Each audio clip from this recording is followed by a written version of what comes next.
கூட அழுகின்ற பிள்ளைக்கு தானே பசி என்று பரியோடு பாலூட்ட வருவாள் உன் வீட்டு கண்ணாடி. ஆனாலும் கூட முன் வந்து நின்றால் தான் முகம் காட்டும். இங்கே மனதுக்குள் பல கோடி நினைவுகள் இருந்தாலும் உதடுகள் திறந்தால் தான் உதவிகள் பெறக்கூடும். கோழைக்கு காதல் என்ன,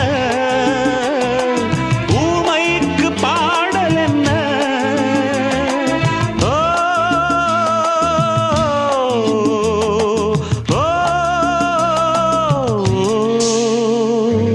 பூங்கொடிதான் பூத்ததம்மா, பொன் வண்டுதான் பார்த்ததம்மா.